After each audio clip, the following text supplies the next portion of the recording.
Let's bring in Leroy. Okay. Leroy Hoard is with us. Where is he? There he is. Leroy, what's up, you clowns? Hold on. Ty. Hold on. Let me get it. Meet Dick. Dick is a Buckeyes fan. We can't see it. You got big down paws. Don't be. Tyvis is not liking that shirt. He has a sour look on his face. Shut it. Shut it. I still got 300 plus days. Hey, That's okay. I contributed right Hey, here. Leroy. This one's me. What's up? Hey, this one right here. Hey, by this the is way, me. By the way, we got to show it every play, Leroy. let me explain something to you guys. Let me explain something Leroy, to you guys. when you addressed me, you know say who was national one of the- champion Tyvis Powell. By the way, nothing that happened before 1969 counts. So all the ones before that matter to me. No. It's irrelevant to me. Think about this. Believe it or not, you know who had very little interaction on a day-to-day basis as a head coach, but was well respected and Bill a great Belichick. head coach? Denny Green? Denny Green. Denny Green would, instead of coming to you about something, he would go to his position coach. Now, as overall, what we gonna do, how we gonna do it, team meetings and stuff like that, he had control of that. But a lot of the things, like I told you before, I hear him during the game, hey, let's take a shot to Randy here. Let's get after the quarterback a little bit more. The overall of where the team was, he had an excellent grasp of that. But just because a coach is quiet don't mean that he don't have it. Here's the problem. Coaches are just like players, right? So if I'm a player and I want to play in the league for a long period of time, I got to do something to turn heads. I got to do something to show I belong, right? Well, a coach is no different. When you come in, the players need to see something they can grasp onto and understand that this guy knows what he's doing or what he's talking about, or we can rally behind him. And one of the biggest things and one of the biggest problems that I've had with Kevin Stefanski this year is this fact. In the last 3 months, the Browns have lost their identity. Okay? And I don't give a damn what anybody thinks. His job is to win games. And you win games with what you do well. And if you don't do what you do well and you try to avoid what you do well because you want to look a different way, shame on you. And that's the problem that I have. You see, before Deshaun even started playing quarterback, I was mad at some of the games they let slip away because when Deshaun actually took over, this team should have been in a different place. They shouldn't even been where they are now because they just threw away a bunch of games trying to outsmart everybody. And so I've always had a problem with that. Before Deshaun even started playing quarterback. But don't you think in the end, the reason their record, and Stefanski takes blame in this too, but I still believe that the reason their record wasn't as good as it should have been through 11 games had more to do with the defense than the offense. Agreed, but I'll tell you this. Some of the best run defensive teams in the league, you ever notice they also have an excellent running game? So you dealing with that heat every day and that smoke every day. So when you get into a game after playing against a top-notch running game, you are better at defending it. You see what I mean? Sure. And I don't know. You very rarely have a team that leads the league in rushing and a defense that gives up the most rushing yards. That never happens because you playing that style of football, that line of scrimmage football all year. But that's where the And Browns so- are, though, Leroy. I mean, they're one of Right, the, I know. Yeah, For yeah. reasons I can't explain, that doesn't happen. I've never, and I don't understand how this team went from being, I'm going to smash you in the face, to maybe not. Right? Like, it's hard to lose that identity. It's hard to lose that identity because guess what? Win, lose, or draw, what is Tennessee? There it is. Right? But I'm not saying, see, because the Browns have better weapons defensively and offensively than Tennessee. But the one thing that Tennessee has that the Browns don't is conviction in who they are. Right? There's not a whole bunch of, confusion when you go into work on Monday or Tuesday who we are. None at And all. that's Although kind of Tennessee's gotten going away down the from tubes, Leroy. But I'm not. Listen, Yeah. it doesn't always win. You think I'm talking about being a certain type of football team with winning? All right. No, you have to bring the best version of yourself to every game, and if it doesn't work out, I can live with that. But you know what I can't live with? Trying to be something you're not. And that's why when people leave, where they bring up the Browns did this the third most in the league. When you trying to be something you're not, you don't end up at the top in nothing. You're not a great passing team. You're not a dominant run team. You're just somewhere in the middle here. And so even when Brissett was playing, we're like, okay, well, why would you throw that game away? You know who your best player is. You know what you should be doing. Right. But even when he was there, they wasn't doing what they was doing. So my thing is, when you come into anything, and when you talk about defense, well, that's his job too. I don't know no person who says, if I'm working somewhere, you know what, I'm really good at my revenue reports, but I turn stuff in late, I don't read emails, and I be kind of tardy, and I'm difficult to deal with. Your boss is going to say, well, listen, your revenue reports ain't going to be the thing that keep you here, bro, in this job. You need all of that. And my thought process is the Browns don't have an identity. They don't know where they want to go with this thing, and it's scary to have a Deshaun Watson with 230 taking up that much cap space, and you in this in-between where we don't know what we want to do. When you make that move for Deshaun Watson, that's supposed to be cherry on the top. That's supposed to get you over the hump, right? But we ain't even started up the hill yet. So I don't know. I don't know how much Deshaun Watson's going to help. I heard you guys talking earlier. You definitely need some speed. You need to affect all three layers of the secondary, and you're not quite doing it. And Schwartz was supposed to be that guy. However, he sometimes has a problem. And they tried to get the ball. They said, hey, he can't catch it. Let's just hand it to him. They're undefeated when Anthony Schwartz carries the ball. You can't get rid of a guy like that. So when But that stat right there lives on. I had a conversation because some of the best coaches in this league are the ones that get a great feel for what the other team is doing and how to adjust to it before it's too late. Right? That's some of the best coaches. They always adjusting, tweaking, or whatever. Right? We all know this. I asked the coach, and he was talking about how analytics is taking over. I said, can I ask you a question? What the hell how does analytics play in when it's 30 miles an hour and 20 degrees outside? Throw it out the window. Because you got to look at your guys, and you got to look at the situation and say, oh, hell, we can't do that right now. Leroy, you're the toughest guy. Leroy, you're the toughest guy I ever met. Don't be scared of the word analytics. It's just stats. It's just information. No. Yes. Here. Yeah. I'll give you a perfect example. Yeah. It's 4th and 2. You inside the 10, and analytics say go for it.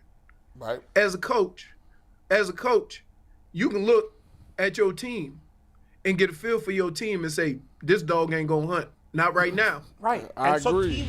First of all, and instead of looking at a piece of paper, There we go. Instead of looking at a piece of paper Yeah. and already determining Why don't you get a feel for your damn team But teams do that. and understand what you I don't can think and can't do?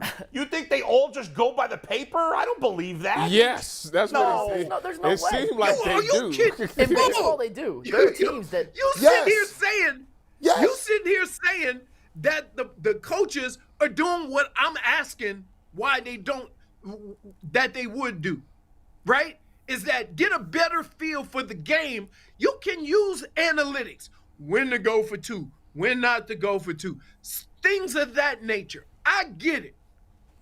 But when you start using analytics in areas that the head coach should have a better idea of what to and not to do, I have a problem with that. When they say, oh, the analytics say go for it. Hey, but your team don't. I agree with this. Hey, I yo, agree in team theory. don't- I just don't think I I just- agree with him. Okay. But I don't. I just don't buy the Dude. teams always follow the chart. If they do, then you're right. I agree. They shouldn't. If that's the Chargers coach be going for it on like 4th and But from he his- doesn't go for it. I'm sure he doesn't go for it every Hey. single time. Let me ask you this. Go ahead. Didn't I say that the Browns use analytics more than anybody?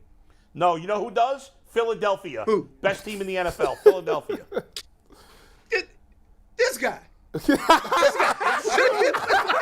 I just when he bring Philadelphia up, he said, where you get that from? Philadelphia uses, and first of all, every team uses it. Bill Belichick's been using analytics for 30 years. He just doesn't use the word. this guy. Don't use the word then. Don't use the word, Don't use the word. that you playing computer football. Let me Lie ask you about guys. it. Because you know why? Because coaches think they so damn smart. They got to be out in front and say, I'm using analytics. Just coach your They team. don't say that. Nobody By cares. the way, let me ask you and G this. You guys are like Tennessee's got an identity and Cleveland doesn't. Who averaged more yards per game rushing, Tennessee or Cleveland? Can I raise my Probably hand? Cleveland. Damn which right. is why, whoa, Bull. Yeah. There Thank you go. you for coming into my house. I'm Okay. coming Which in. is I'm why coming I in. get so mad. Which is why I get so mad when they don't live or die by the run. But they do. No, they Leroy. don't. No, they don't. No, they don't. They There's have been more- two- wait, the Browns There have has more been- rushing no, yards wait. per game than No, any no, team, no. except for Hold teams on. that have They need to quarterback have more runners. rushes There's per been game. wait, Bull. Yeah. And I love when you look at numbers and don't put them in the context.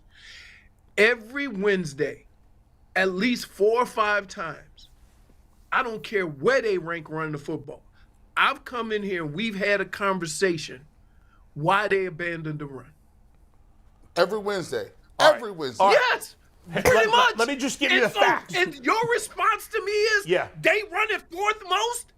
Let me give you the No! facts. Let me give you the facts. All right. The Browns are 4th in the NFL in rushing attempts. The 3 teams ahead of them all have quarterbacks that run, which the Browns don't. So They of do course now. those teams- Deshaun Watson. Sure they runs. do. They just got Deshaun Watson. He hasn't played the whole season. No, And he he's ain't right. ran the He's ball, right. but, Go He ahead. hasn't run the Hey, ball. That- the that's only the problem. team. Let The Bull, only let team. Bull make his point so I can shoot him down. The only team with significantly more rushing attempts, significantly more. Atlanta has 10 more rushing attempts on the season, and Mariota was running the ball when he was playing. Philadelphia's got 15 more. Jalen Hurts runs all the time. The only team with significantly more is the Bears, who have 34 more rushing attempts. Justin Fields, all he does is run. So they're 4th in rushing attempts, and the only teams they're behind are teams that have quarterbacks. If you subtract the quarterback carries from every team, I guarantee you the Browns have more rushing attempts than any team in the league. So if the analytics say that You know the what you rushing sound like? quarterbacks is successful, Real why quick, we're don't gonna we bring rush Robert Smith in Deshaun on this Watson? conversation. Who knows if I don't know what the Hey, first of all, you can't. man. You guys say analytics as if there's one statistic that says always go for it in time to 10. There's different circumstances, weather, this, that. We're It's gonna not bring just it- one giant number for Really? every situation. Well, wait. When ahead. does weather play in the analytics? All the Of time. course it does. All the time. Really? Look, No, yes. it doesn't. Oh my God. So hold on. Let me get a piece of paper. Bring Robert in too. Get Robert in Hold here, on. man. Let's go. Get Robert in. No, Kevin Stefanski, looking at the sheet. 4th and Every 2. coach looks at this sheet. Hold on. We gonna go for it. What's the wind look like? 15 Coach. miles an hour? It's below 20. Move it over. Okay, 4th and 2, below 20. Win. What's the win? Man, you ain't picking a damn golf club. The Bills' offensive coordinator said he made play an football. offensive game plan for bad weather and good weather against the Dolphins. Like, he made literally 2 different game plans. Let's bring Robert in the mix too. He can yell also. Robert's much more calm. He's much chiller. I just want to hear Leroy yell more. But Leroy's right. I mean, the analytics are a guide. They're not a determinant. I think that and when we talk to coaches and we talk about their use of analytics, especially when you have a guy like Dan Campbell that's going so much on fourth down, they're looking at a lot of different things. But Leroy is right. It depends on how your team's playing that day, what team you're playing. Do they have a Justin Tucker? If we're gonna miss a fourth down conversion at midfield, do they have a kicker that can bang one 65 yards? You need to be careful, and you need to incorporate all of those factors into those decisions. Agreed. And if teams are not doing that, then shame on them. Oh, you agree with Robert? Leroy, I said I agree with you, but what I disagreed was that you're saying coaches don't factor in those things, and I just don't buy that. I don't buy that coaches just follow the chart and never go off it. Yeah. I just find that hard to believe. There's never a coach that's going to say we're just going to listen to the chart because Right. they're going to do it by feel. But they're going to need different levels of input. Now, I say that with full knowledge that this coach has now been fired. But like Nathaniel Hackett and talking about clock management, game management, they brought in an expert to kind of help with some of those decisions because, for all of us, we haven't coached NFL teams, right? We haven't had to deal with all the different issues that happen simultaneously on game day. But what you find with first-time head coaches is there's a lot more to it than any of them anticipated. So they need some help there. And there are companies that actually create these data sheets based on the opponent that they're going to be facing and all those other factors that change from week to week. It's not just a pure, okay, well, you're down by 5, at this yard line, do you kick it? So they have detailed reports each week that are prepared, and they use those as a guide, but they don't use those to just automatically decide whether or not they're going to go in a certain situation. I can't say whether or not. It used to drive Wendy Nix crazy, Jay. Well, Jay's not here. He's off today. Oh, But- Jay's not there. I'm sorry. No. Jay Crawford would know. I just assumed he was there. He's hiding in the snowman. He is. He's scared of analytics. That's why he's not It here is. today. He's somewhere. Leroy, I got a question. It's going to take us a little bit off topic here, but I need to ask because you played for Bill Belichick. I was talking to a friend over Christmas about how Tom Brady's kind of had the upper hand on Belichick since they split ways. He won a Super Bowl in Tampa Bay. The Patriots have been about 500. We came to the conclusion the only way for Belichick to now get the upper hand back on Brady is to come back and coach the Browns and lead them to a Super Bowl. Any chance?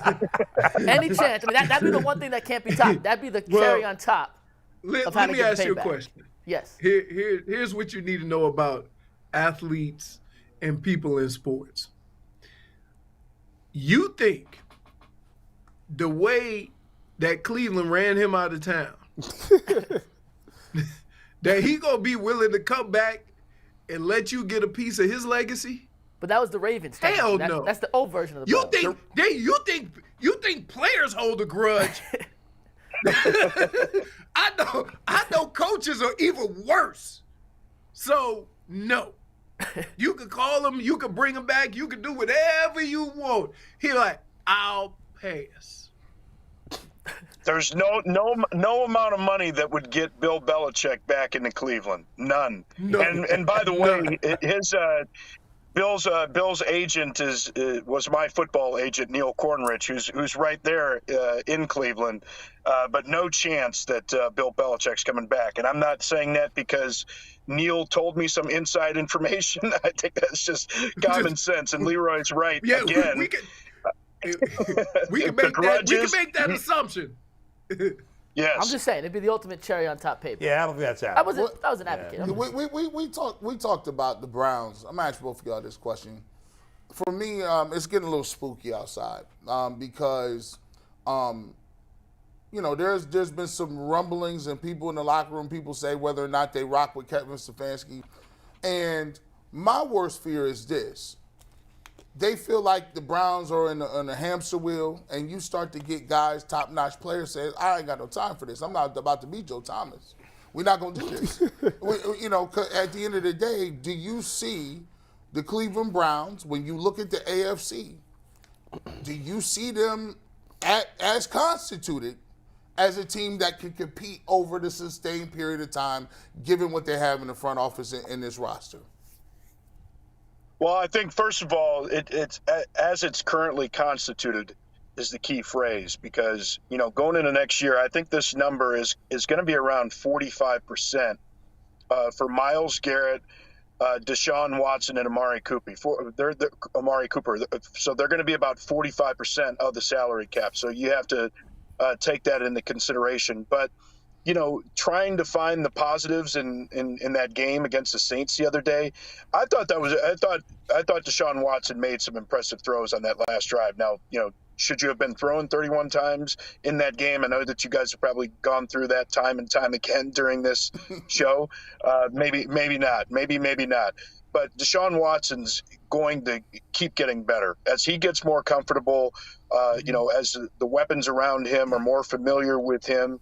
I think that this team's going to look a lot better with him at quarterback, and that just changes a lot of things. It changes the way that you call games. It obviously changes the outcome of a lot of games and the feeling that a lot of people have about coming to the team. So I think they are going to be very competitive next year. You're into the playoffs until last week, right?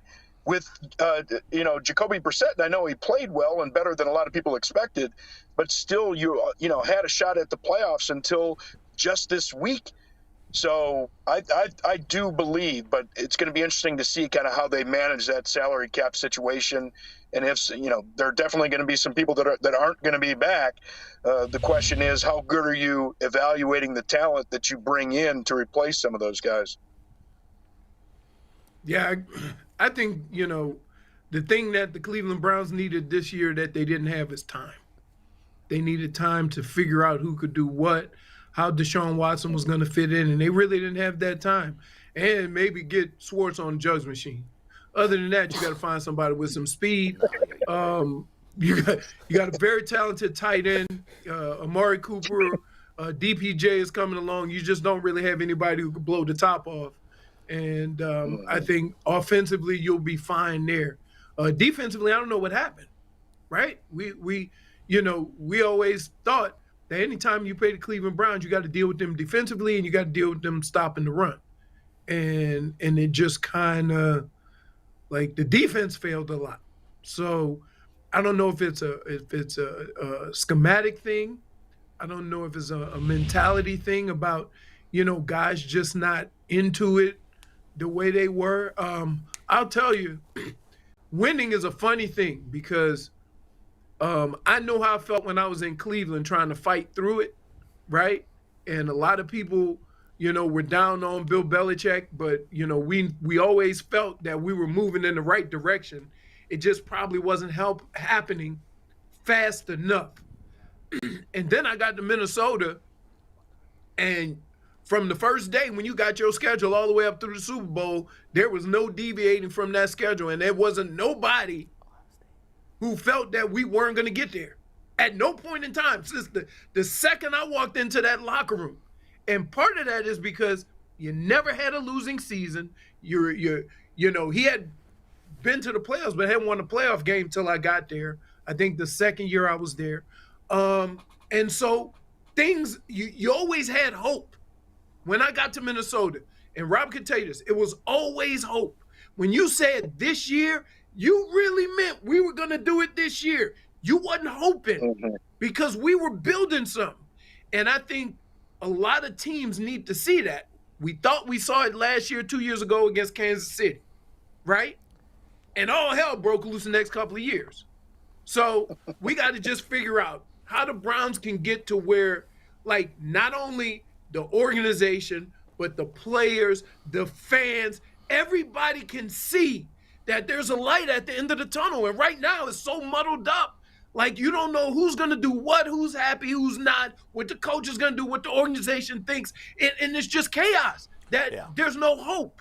It's a huge So I offseason. hope. Hey, There's no hey, doubt. but here, hey guys, look at the playoff picture right now. You know, all across the league. What's the common element that you always see in those playoff teams? They got a guy throwing the football that is a difference maker. And Cleveland has a difference maker throwing the football now. No period. Doubt. Guys, and that's all. Quite frankly, it's all the hope that you need, in my opinion, because they have enough of the pieces around him. That's going to transform the entire mentality of the team, I believe, in this offseason heading into next season. No doubt. This offseason's huge, and getting Deshaun Watson a full offseason, a full training camp, all the time with the coaches, a normal offseason for him for the first time in years will be huge. Before we let you guys go, Tyvis, I know you wanted to hit him with a Buckeyes question. Oh, yeah. I was going to ask them, Robert, when you look at this, this matchup that we have against Georgia, what is one key X factor that the Buckeyes have? I mean, obviously, we know about the wide receiver. What's a hidden gem that the Buckeyes need in this game to be able to get over Georgia? You better find a way to stop the run. I mean, those three backs, shit. I snuck one in there. I like that. Hey, tell us how you feel, dog. You good? Hey, Talk to him. do they got a little too comfortable in the car? They don't have that dump button that puts out FCC those rules don't apply to words. YouTube, Robert. Yeah. You're good. We good on YouTube. Yeah. But Milton by himself, is averaging more yards per carry than Ohio State gave up against Michigan. And look, and I know, or yards per carry, and I know that a lot of those were big runs and splash plays, but the last two games for Ohio State concerned me. Giving up 30 points to a Maryland team that had been shut out the week before against Penn State. The difference for me. Can you stop the run? Can you force them to throw the ball? Obviously, we know that they have to be able to cover better than they did on those breakdowns in the secondary, and we've seen too many of those this year. But the key for me, if Ohio State wins this game, they will have slowed down, not stopped, they will have slowed down the Georgia rushing attack. Robert, Leroy, we're out of time, but 5 seconds or less. More likely to win, Ohio State or TCU? What do you say? Ohio State. Leroy? Ohio State. Yeah, Right. I would say Ohio State. If I'm Ohio State, I'm running them off the field. I'm running them every which way I can because speed kills and they ain't got none. Guys, good to see you as always. We'll talk to you next week. Happy New Year.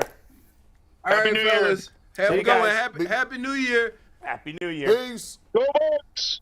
Go Buck. Leroy, Bye, Robert Ty. Smith, good to see those guys. Bye, Ty. Get him off. Get him off, man. Well, you know what? Get that guy If somehow the Buckeyes win and TCU beats Michigan, ooh, It'll be a nice it's gonna be a show rough next day for week. him next week. Roles are reversed. Before we get to Gee. that.